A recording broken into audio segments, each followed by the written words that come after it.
So I want you to go back to the chapter Excel file, talk about some examples that we have there, and the remaining time we go to the assignment question. So what I want you to do is open chapter 14 Excel file on Canvas. So this is the file, chapter 14. After the class, I post the solution for you, and each week I do that. So you can always find the solution of the chapter Excel file in Learn More section of the week. Currently, you have a class version of them. So what I want you to start practicing is this workforce scheduling. Workforce scheduling is, thanks Daniel. Workforce scheduling is one type of integer optimization, because you obviously you do not have half person, so you should have whole person. And it is depending on type of the problem, it can be binary, hiring or not, choosing or not. This example is not binary because you're thinking about how many people to hire. So I want you to spend 1 minute to read the question and start filling the table, and then I explain, or one of you please explain.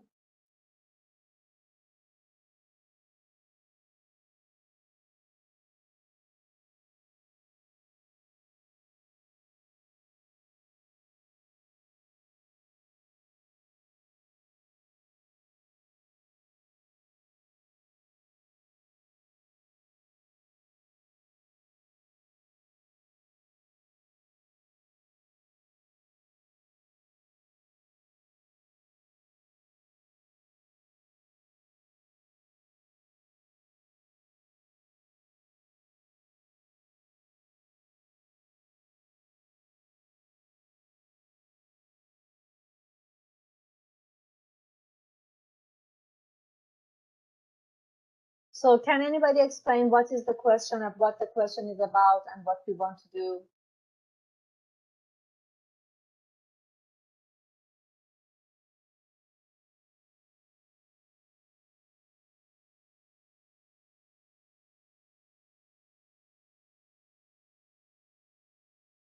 What is the question about? What's the problem here?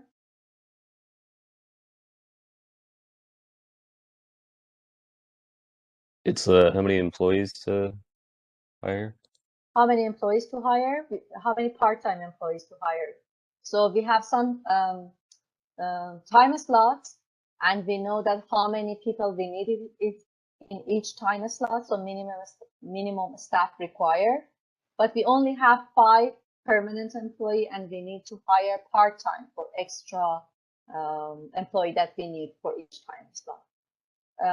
There's a twist that we are hiring people based on shift, and each shift is 4 hours. So although we have the demand or requirement for each hour, but we need to make a decision regarding each shift, because we cannot hire a person for 1 hour. So we need to hire a person for 4 hours. So that is one thing. So first of all, we decide about the shifts, and here we decide about the constraints. So the constraint is the minimum demand minus the number of employees that we already have. So these are the constraints. We need to fulfill these requirements. At least we need this much people in each slot to hire. And then we come up with 6 shifts that we have. How many people in shift 1, how many in shift 2, how many in shift 3. So these are the question marks. So I will just put them at 0, all of them at 0, so that it is not confusing.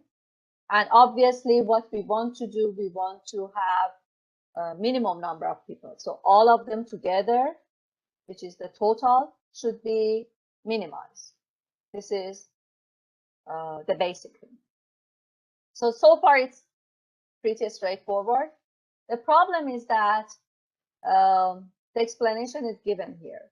The person who enters at the shift 1 not only can work on first 8 to 9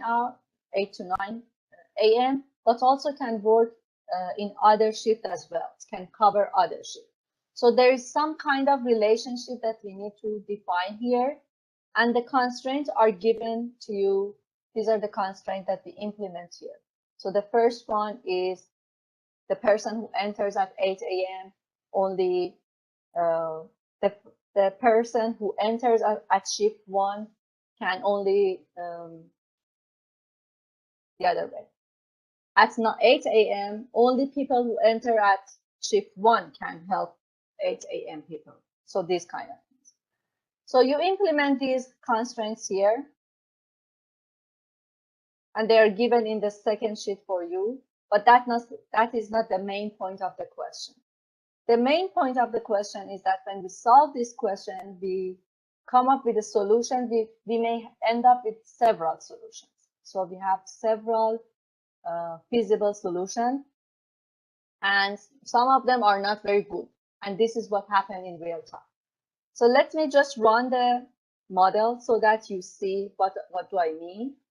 And note that when you read this carefully, hopefully you have done that so far, you can easily fill the table and the explanation is there. But let me go to the main point that I want to make. So we want to minimize the total amount of people. What we are changing is the number of people in each shift. Obviously, the number of people should be integer, and the total number of part-time employees should be more than this minimum that we want. Okay? And we run our model. So the model shows that we need to hire 24 part-time staff. But the problem is that when we calculate the excess amount of people that we have in each time slot, the excess is number of employees that we are hiring and the difference between minimum requirement. We see that early in the morning, we have 7 people extra, although they work on different hours later. But early in the morning, we are calling people to come to our location, and they don't have any work to do. So it's not a good solution. Mathematically, it satisfies all the constraints, but logically, if you're a manager, you never would do that. So we try to add some more constraint or revise the situation so that we come up with a more logical solution. What we can do is that we can say that, okay, we already know that we need to hire 24 people. How about we add a constraint that the excess people in the early morning should be 0. We don't need excess people in early morning. And we do solve the problem. So if we add another constraint here, that we know that we want to hire 24 people, but we want to minimize the excess people early in the morning in this time slot. And we solve the problem. So we come up with a different solution right now. Still, we are hiring 24 people. We don't have excess amount of people in the morning anymore. But we have at this time slot at noon, we have 9 extra people. Okay? So this is another kind of problem that we don't want to do that. Another way to handle this kind of situation is that we define this excess as some maximum. Let's say that we don't want any excess at all. And then we try to solve the model. We see that the model is not feasible. Then we step by step, we increase this excess amount. For example, we say at most we should have 1 extra people. Again, we solve our model. We go like this until we find a minimum number that the problem is feasible. We can find a solution, but the excess amount is the minimum. So let's look at this one. Look at this sheet. So in this sheet, we are trying to do try and error in a way to find the minimum number of people, excess people. So let's say that I will solve, everything is the same. We are trying to minimize the number of people in total that we are hiring, but we decide to have this excess people, this extra people, less than 1. let's start. Let's say that we want it to be 0. We do not want to have any excess. Okay, this is the best way. We don't want to have any excess. Then when we solve the problem, we receive an error. It is not feasible. So there is no solution that satisfies this one. Okay. So how about having one extra people? So I change this one. Change this one to less than equal 1. 1 excess. I solve it. Again, it is not feasible. Okay, let's do it again. So it's a try and error because we cannot at the same time minimize this one and maximize this one. We can only optimize one factor, but we can do try and error on other factors. So instead of 1, instead of 1, I choose 2. Again, I'm gonna see it is not feasible. Then I choose 3. Then I solve it and I come up with some feasible solution. So currently it is feasible. So again, we are still hiring 24 people, but at most, at any time slot, we have 3 excess people. So it's not like that we have 9 excess people at one point of time. So it is more reasonable. Again, we may add one more constraint and say that this excess people in the morning should be, I don't know, 0, something like that. So we can try to see which works for us more logically. So the key point is that although from the beginning the model mathematically works and still we are hiring 24 people, based on the real problem situation and your expert judgment, you have to adjust your model in a way that it makes sense practically. So just running a model and doing calculation is not enough. You need to understand what is the problem and whether the solution is good enough or not, because all of these solutions are optimum, because in terms of minimum number of people, all of them have 24 people, but you see you have different type of you can have different type of answer. In the next chapter, we're going to talk about these kind of decision analysis, optimization analysis, and how we can use solver report sheet to understand whether there is a room for some scenarios or not. Just a hint that what we are going to do is that if we go to solver and solve it, we have this answer report.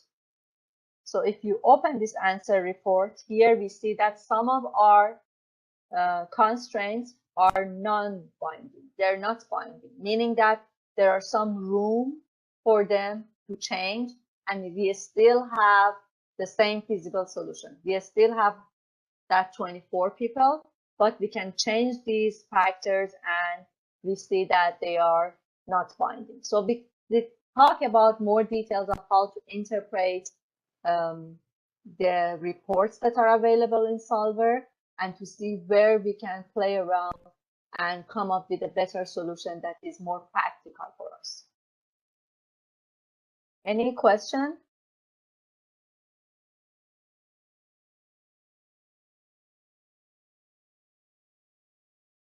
So you're so quiet. For the next example, I want one volunteer to solve the problem for us. So the question is very easy. It is about project selection. So I give you 1 minute to read the question because it's very simple and straightforward. And please, one volunteer to explain and solve the problem.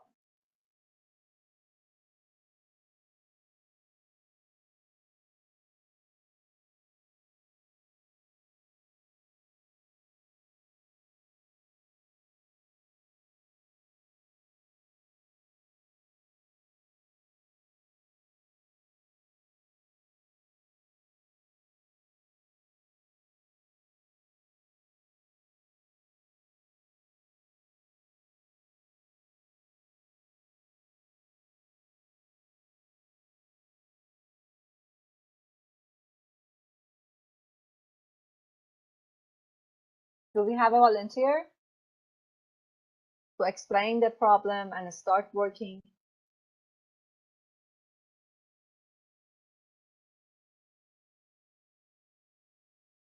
You know that you are supposed to have done these Excel sheet before the class, at least review them, because these are solved problem in your textbook.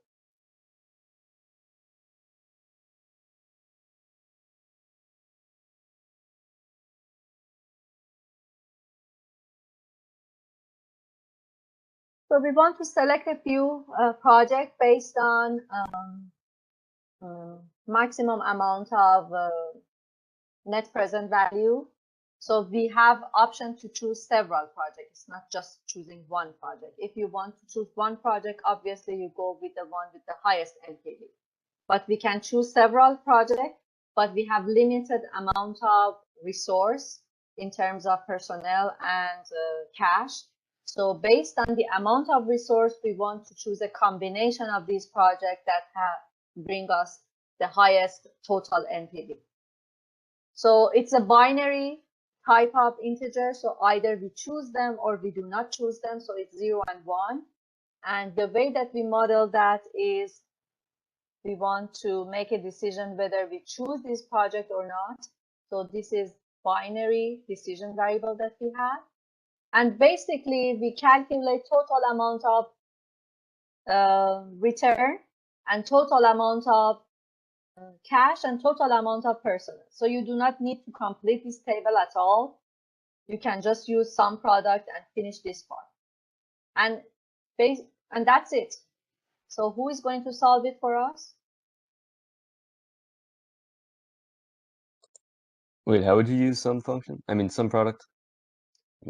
Whether we are using this project, if we are using this project and then yes, this times this and this times this, like this. So if we have this project, we have this amount of NPV and we have to spend this amount of cash and we need this amount of people, and it goes like that. So we create this table whether we are choosing the project or not. These are our decision variables. We want to find the total amount of NPV. What is the total amount of NPV? Equals some product of what?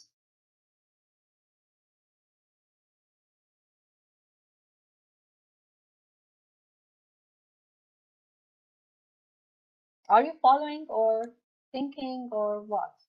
Wouldn't it just be the sum of the return row? If you are calculating each return, you can do the sum of the return row, but instead of that, we can use some product which multiplies each element by related element in the another array. So this by that plus this by that. So it's some product. Some product of this array, whether we are choosing the project or not. And I hit F4 because I want to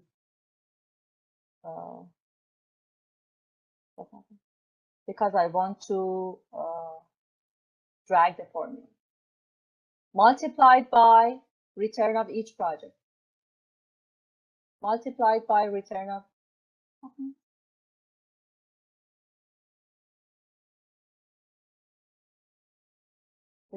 each project. So some product of whether we are choosing them or not, because either we choose them or not.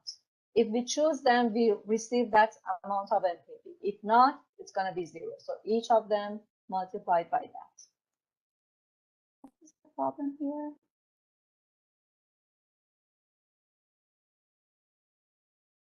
Oh, this is common. No, this way. Does it make sense?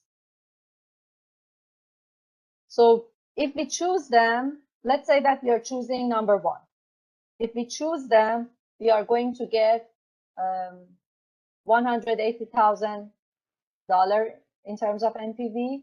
If we add project number 2, we are going to add both of them. So something like that. So either we choose them, we receive that amount, or we need to spend that amount of cash, or we need to hire that amount of people. It's like that. So it's binary, 0 and 1, and we can use some product. So what will be the total amount of cash? Total amount of cash, somebody tells me?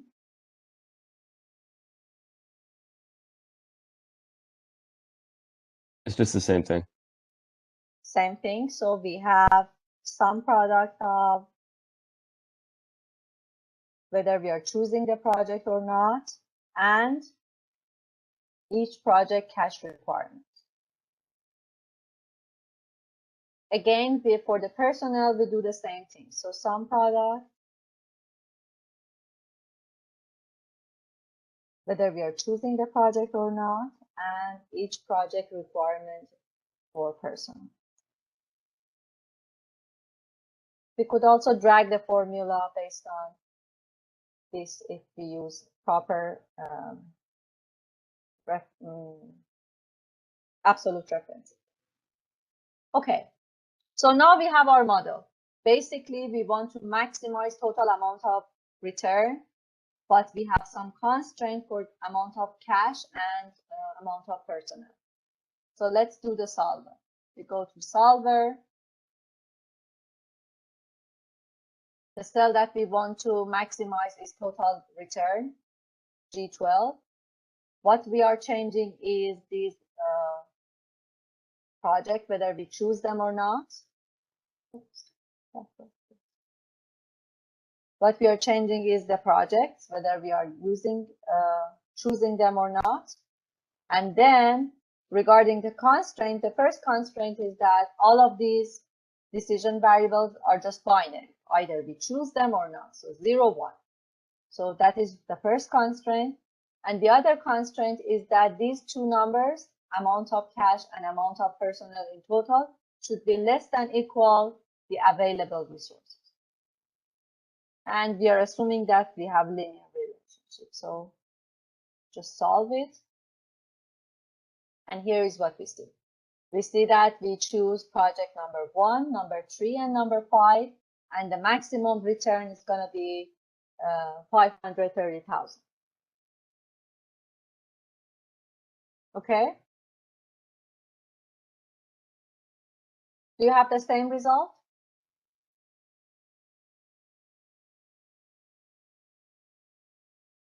I got the same ones. Okay. So we have Kaylee. Who else?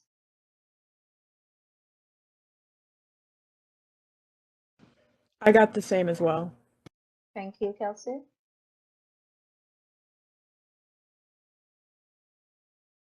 Martin, is it working for you? Shakil? Cyrus? Yeah, I got the same ones as well, Professor. Okay.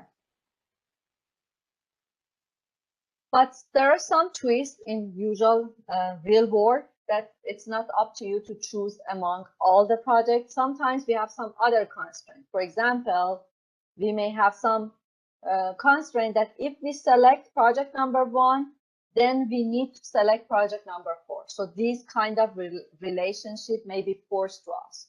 And we cannot implement them in our model like using if function, using maximum, minimum, absolute. Remember, we cannot use those kind of things.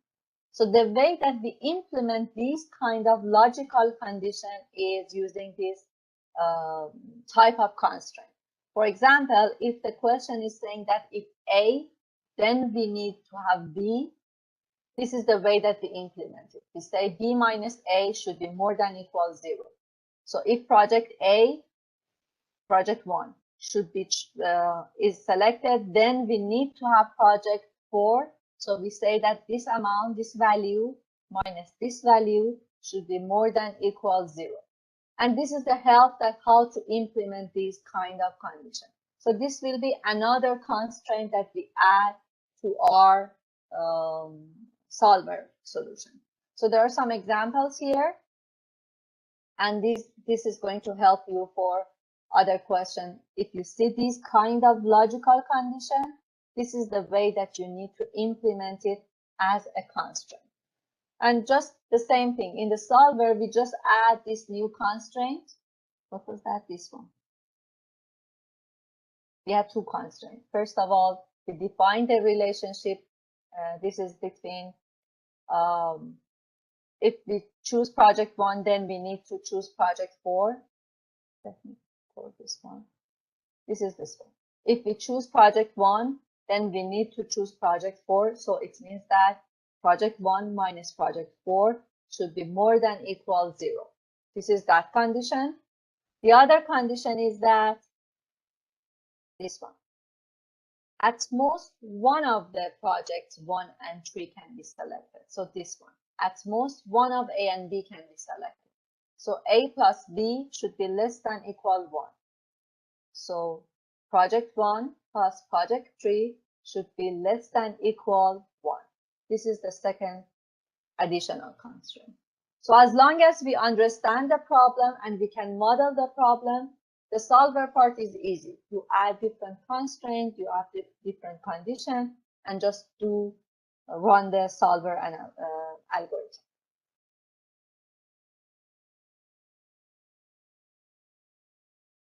So always, if you see this kind of logical condition, be sensitive to them and know that you have to add some kind of constraint based on these logical conditions. And sometimes it is hard to remember them. So this is a guide that you have. You don't need to memorize them. The one that you use, usually you're going to remember. But if not, always you can look at your guide and see how to implement. Any question?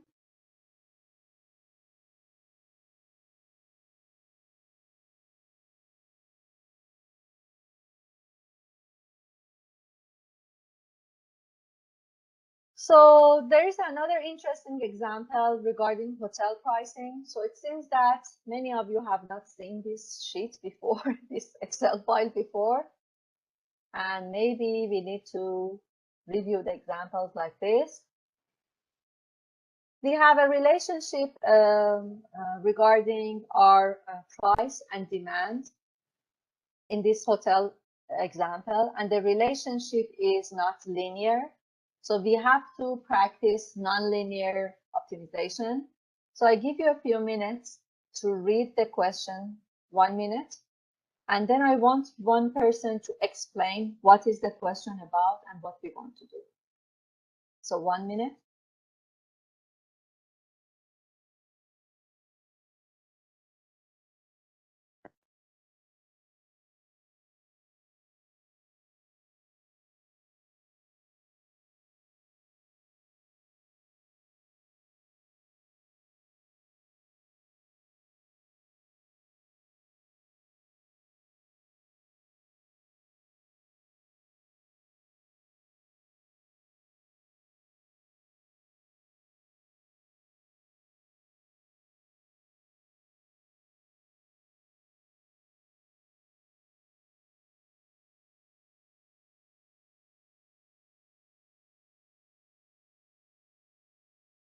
So who is going to explain the question, the problem?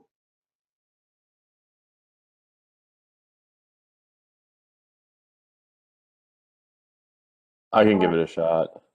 Go ahead, please. So basically, the hotel is trying to maximize their revenue. They have a capacity of 450, and they're trying to see what combination of price increases and decreases for each of their rooms will get them the most revenue without going over the 450 person capacity that their hotel allows for. So what are the other information that we have?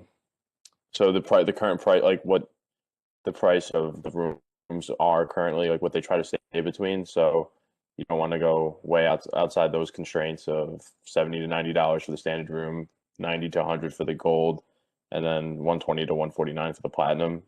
So you have to stay So we within have a those range. constraints. We have a range for each type of room that we can play around. Currently, they are using just fixed costs for each type of room, and they know how many, what is the demand. But the other information that we have is that if we change the price, there's a relationship between price and demand will change. So they are trying to change the price within that range in a way that they have the maximum amount of revenue. So we have some kind of current situation, which is fixed price, fixed amount of revenue. So this is the current situation. Then we are creating a new scenario, something like I was discussing in my project. We are creating a new scenario to choose the price between the range that we have in a way that we maximize our revenue. Another thing that we can do, we can then compare these two scenarios, which we haven't done here in this example, but we can compare how much will be the difference between the fixed price and this new approach. So, and the relationship between the price and the demand is given to us. So based on what we decide about the price, what we come up with the price, we can calculate the amount of room that we will be selling. So we can calculate that. And these cells are the formula here that is given to us. So basically, as soon as we understand what is the problem, implementation is going to be very easy. So we want to, these are the given information. We want to find the price. So currently I put all of them as 0. These are the constraints, the minimum and maximum that we have for each type of room. We can calculate the demand or the amount of room that we sell based on this price. So the formula is given to us. We just type the formula. This is the same thing. Just make sure that you type it correctly. And then we can calculate revenue for each type. So what would be the price, how many we are selling, the revenue, and we can add them all together.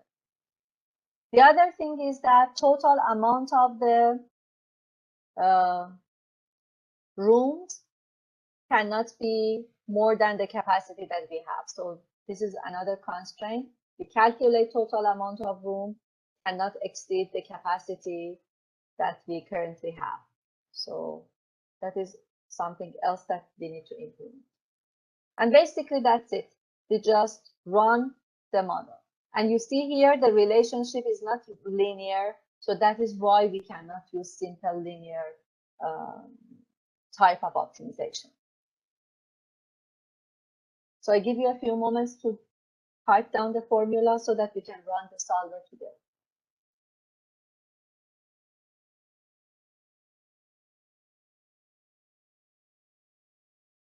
Did you say this is linear? This is linear? This is not linear. Oh, it's not linear. Not linear. You see, you have the current price here and you have the current price here. So it's not a linear relationship in this model.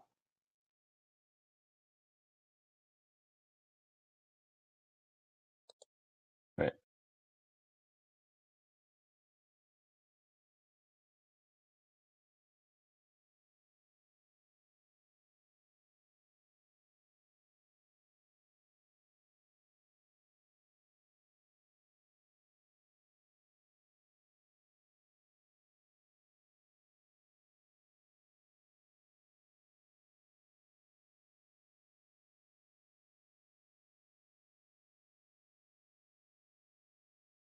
So basically, you're just typing this formula by choosing the cell. So it's not something that we need to think about because it's given to us.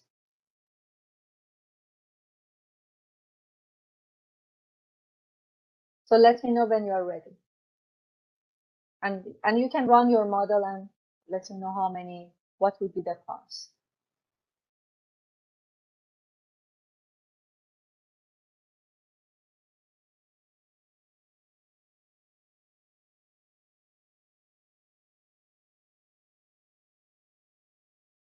Snejana, could you get to your laptop?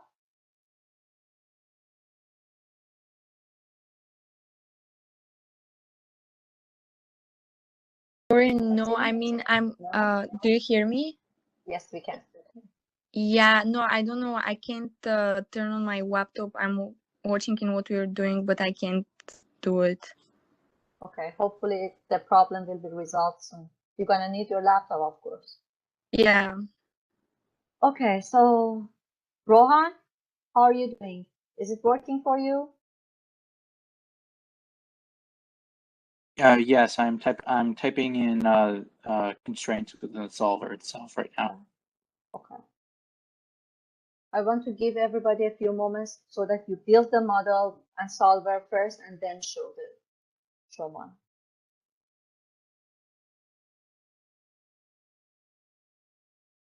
So what are the constraints that we have? The first constraint is that we should be within this range. So more than this and less than this. This is the first type of constraint that we have. Another constraint is that total room capacity should not exceed this one, the total available.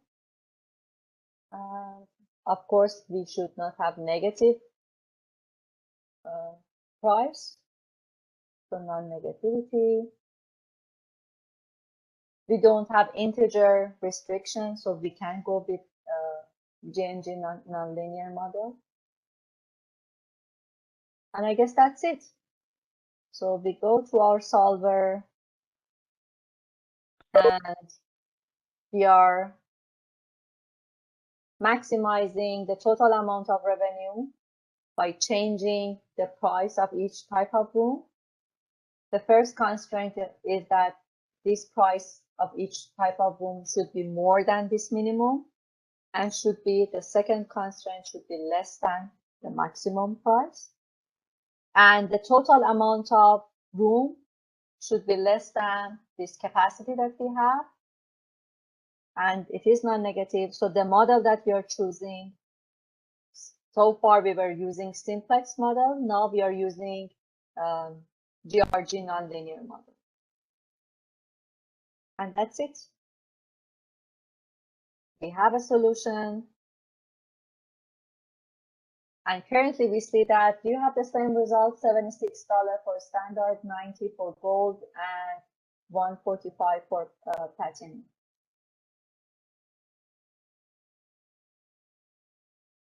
Okay, Kelsey has the same.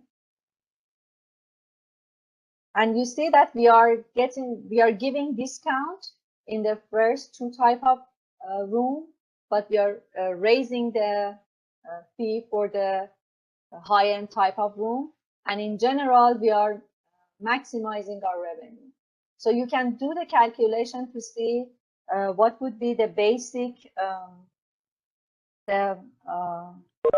current status. What is the revenue in the current status? How do you calculate revenue in current status without doing this optimization here? What would be the revenue?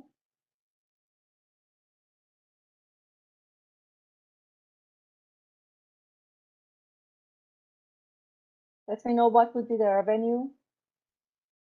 Let me call this scenario 1. This is scenario 1.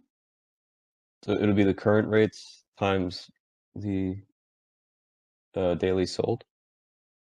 Current rates times the daily sold. So it's going to be some product of current rates and daily sold.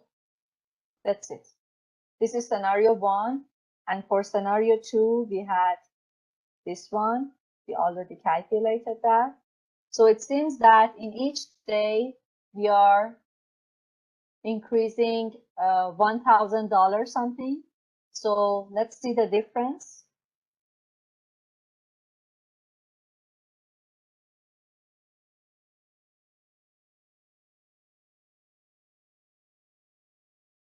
This is daily. So if we want to find annual increase in the revenue, we can see it's going to be equal this number multiplied by 365. So $500,000 a year by this simple adjustment. So you see how maybe when you look at this solution, it doesn't seem that much, but when you do calculation for each year, for 10 years, for 5 years, you see that there's a huge difference. And again, this amount of revenue that you're increasing may not have any difference in the cost side. So whatever you are increasing your profit most of the time. So you see how these kind of small changes will have huge amount of impact in a year. I really hope that these kind of problems that we saw today help you to formulate your second type of question in your project. Think about current situation and coming up with some new ways of doing things and compare these two items, either with optimization or with simulation. I think it's going to be very straightforward. As long as you have some kind of relationship between input and output, and you have some objective function, some output that you want to work with. And it can be as easy as a revenue model. It can be a profit model. You can have very basic model and look at different scenarios or different adjustments. Okay, so the next thing that we want to do, we want to look at the assignments, and we want to talk about activity 6, the case study that we have. So what is the question and where do you need me to focus? Do you want to talk about activity 6? Is there any question on that? Or do you have question regarding assignment 6 and the practice question? I don't have any questions. No question. Good. Chris, you're always ahead of the class. That's good. Okay, so it seems that activity 6, there is no question. Just note that for activity 6, we have a very similar, a smaller example in the textbook. I've mentioned the example number and the page number. So first read that example and then try to solve the case. But let me review the assignment briefly because we have 20 minutes time. So open the practice file, chapter 14, practice file.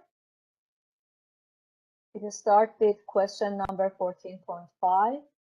Let me share my screen.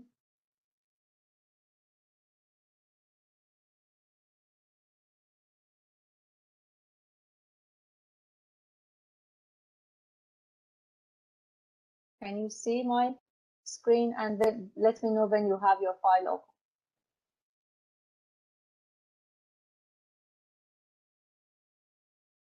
So the first question is a basic product mix question. It is very simple, so you just need to pay attention to details. So I will not work on this one. The second question is very interesting. We are choosing between different meals in order to satisfy the minimum requirements of daily calories, protein, fiber, carbs, and fat. So I find this very interesting, and it is a binary type of problem because you either choose, it's not a binary because we can choose several types. It's integer, you choose them, but you cannot choose half of each type of food. So for the one who has not reviewed the question, I give you a minute to review the question and we'll start solving it together. Actually, you helped me to implement. Or any of you who has done the question, it would be better for you to share your screen. Do we have any people who want to share the screen? Because I know that some of you already have finished the assignment.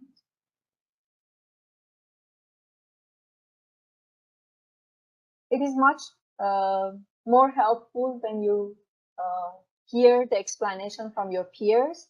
So that is why I'm trying to get one of you to explain the problem. Do you want me to call names or you're gonna go volunteer? So who has finished the assignment? I guess Daniel, I'm sure, has done the assignment. Kelsey, I guess. Yes, no? I Peter? did it. Yeah, Okay. I did it. Okay, so I need one volunteer for this question, and one volunteer for the next question. Next question is about a group that they want to choose among their marketing strategies in a way that they can maximize their profit. So maybe one of the marketing people can present this one, and this is like individual personalized example, so applies to all of us. So who is going to present number 15, and who is going to present number 17?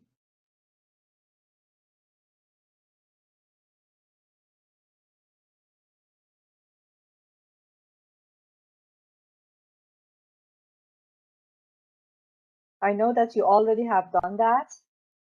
That is why I'm asking you. So we have perfect or almost perfect grade, Nick, Shaquille, Kelsey, Danielle, Peter, Lucas, and Julia. So we have more than 2 people to volunteer. Who is going to present?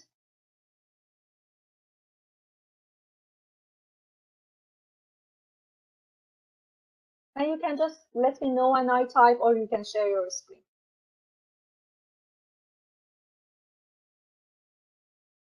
I can give it a shot, Professor. Perfect. Daniel, thank you very much. So you're going to go with 15. Do you want to share your screen, or do you want me to type for you? I'll have you just keep sharing. Okay. So okay, so gotta find the constraints from the problem. So the first one I can see is 2250 calories a day. So Okay, so total amount of calories is 2250. yes. Okay, and in the next section,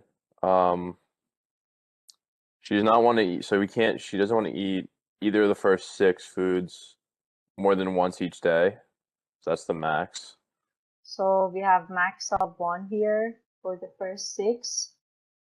What else? And then she does not mind eating the breakfast or side items, last 5 foods, twice a day. So that's the max for that. Max of twice. And then the max for the protein powder is 4 times a day. Okay, so we have this constraint. We are looking for these choices. What else? So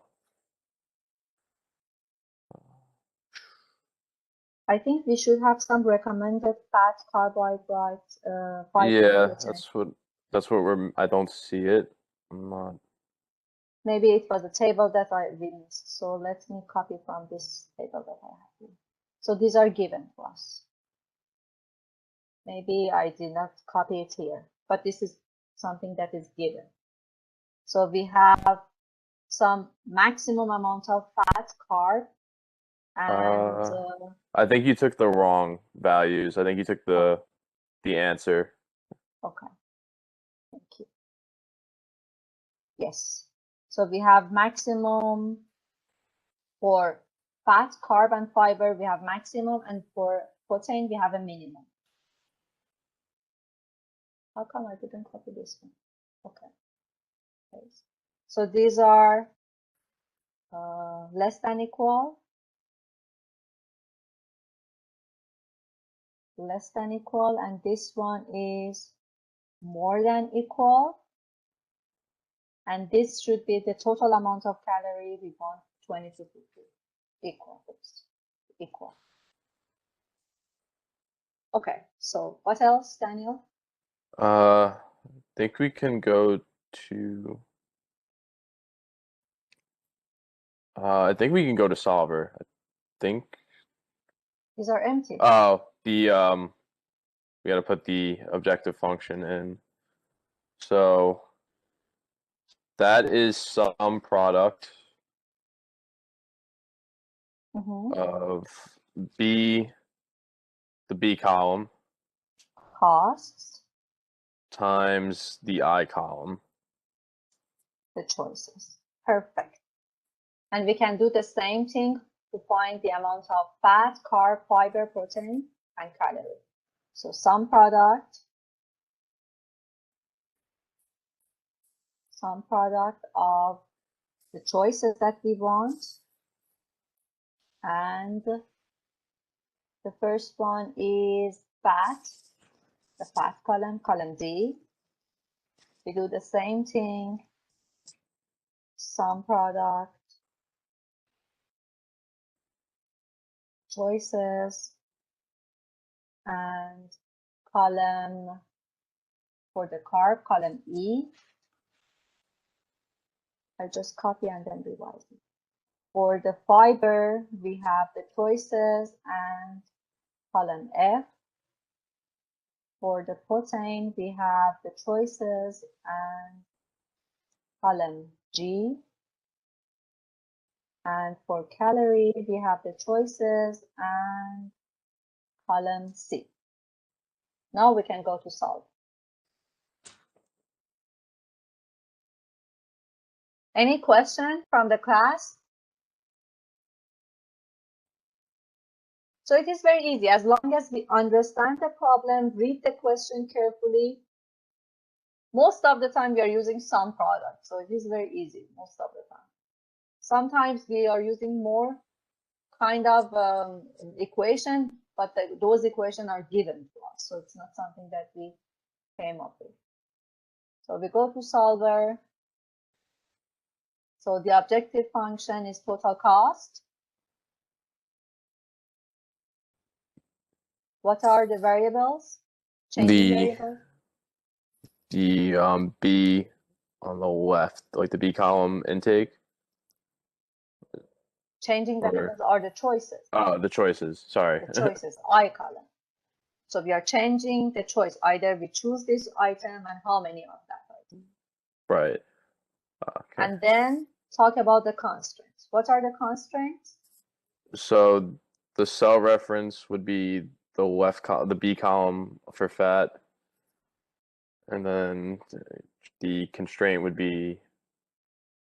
Because all of them have the same relationship. First, fat, yeah. carb, and fiber. Choose all of them. Less than equal the numbers that are given to us. This is the first constraint. What else?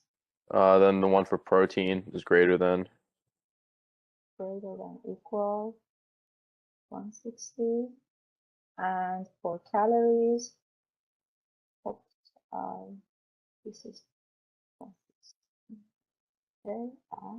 And then for the calories, it should be just equal to the constraint that is given to us. And then I think, right, isn't the last constraint the max? Is it the max? No, we can't go over the amount, right? It is saying that they should have this amount of calories. So there is not less than or more than. They should have this amount, so exact amount. So that's why I used equal. No, I'm talking about isn't there another set of constraints with we don't want to go over like one serving? Yes, of course. Thank you. So this amount of choices, they should meet this maximum. So less than or equal. Less than equal. Yes, perfect. Thank you. And I believe so. I think that's it.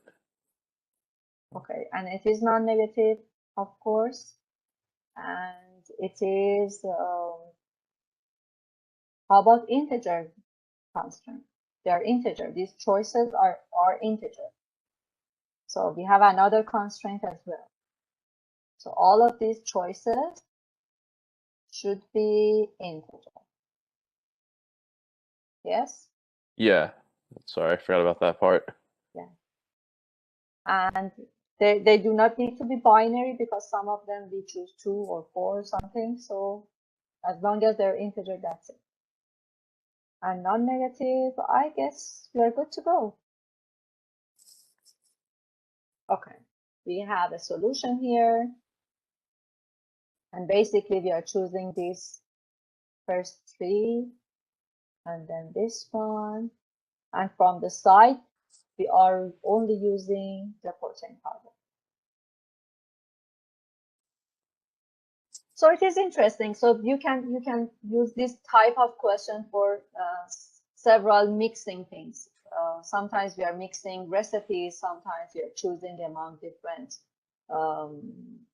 like this ingredients. So these kind of things are interesting as well. Or in the product basket that you have, each product has their own share of, I don't know, profit, revenue, or anything, and then you need to choose a mix of basket. So you can think about that kind of question here as well. Okay, so we have just a few more minutes. Is there anybody who wants to talk about this question, or you want to do it yourself? Thank you, Daniel. Thank you very much.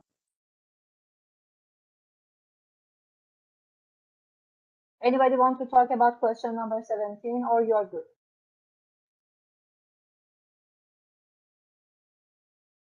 You're so quiet today. Why is that? Okay, so it seems that there is no question, and I see that many of the quiz results are assignment results are very good. So I also see that most of you have not tried the practice. So if you feel that you need more practice before doing the quiz, first do the practice question. It is not graded, but I can see whether you try it or not, so that you can have a better quiz result. So if there is no question, that's it for today. I will be online when I stop recording. I will